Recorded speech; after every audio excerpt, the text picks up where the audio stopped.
balita na ika'y mawiwili. Mga nagbabagang kamao, mga buksi. So mga par, tila desidido talaga ang super lightweight superstar na si Ryan Garcia na gayahin dati ang ginawa ng ating pambansang kamao Manny Pacquiao na umakyat ito ng dalawang dibisyon para wasakin ng unified WBC at WBO champion na si Sebastian Fundora. O di kaya mga idol ang galing lamang sa talo na si Errol Spence Jr. na isa na rin mga idol sa mga junior middleweight fighter. Kung saan ayon kay Ryan Garcia mga idol, alam niya daw na marami ang magbabash sa kanya dahil sa mga sinabi nito na papalagan niya ang mga hari sa 154 pounds. Pero hindi daw talaga siya nagbibiro mga idol sa kanyang plano. Ngayon pa na tinumba nito mga idol sa Devin Haney na isa sa mga pound for pound boxers sa mundo. Isa pa daw mga idol, malaking tao daw si Ryan Garcia. Kaya daw nito tumimbang hanggang middleweight. Kaya maning-mani daw sa kanya mga idol ang 154 pounds. Kung kinaya daw mga idol ng kanyang kaibigan si Manny Pacquiao na umakyat ang dalawang dibisyon para wasakin ang kagaya ni Oscar De La Hoya na galing lamang ito sa lightweight at isang solid naman na welterweight itong si Golden Boy ay makakaya rin daw ito ni Ryan Garcia. Hindi na daw bago sa kanya mga idol ang labanan si Spence at Fundora dahil inaalmusal niya lang daw ito mga idol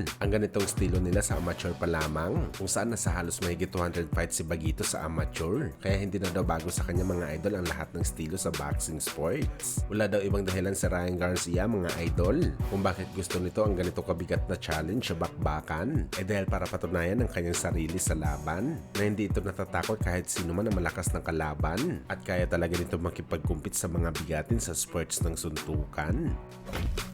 Samantala dating trainer of the year na si Derek James, official na po nag-file ng kaso para sa dati nitong alaga na si Errol Spence Jr. dahil sa breach of contract na ginawa nito kay Derek James kung saan mga idol sa naging guaranteed purse money ni Errol Spence. Sa naging laban nito kay Terence Crawford, meron nitong 25 million US dollars. Subalit 350,000 US dollars lang daw mga idol ang binigay ni Spence sa kanyang coach. Hindi daw ito sumakto sa 10% na mapupunta sa isang trainer. May 2 million dapat ang babayaran ni Spence. Kaya sa ngayon mga idol, naniningil na po si Derek James ng halos 5 million US dollars. Kasama na dyan mga idol, ang danyos na babayaran ni Errol Boy.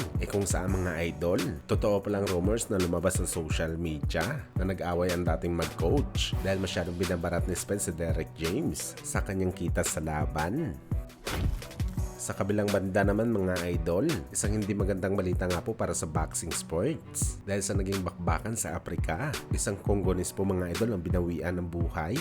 Ito nga si RD Nembo, kalaban niya dito si Nestor Santana. Isang dikdikan ng bakbakan ng dalawang heavyweight mga idol. Bagamat nagulantang ang lahat mga idol, nung natamaan ng solid si Nembo galing kay Santana. Plakda talaga mga idol ang tubong Congo. Hindi na nakabangon at diretso talaga sa hospital. Kung saan sumailalim ito mga idol sa endoscoma. Pero kalaunan binawian din ito ng buhay dahil sa brain injury.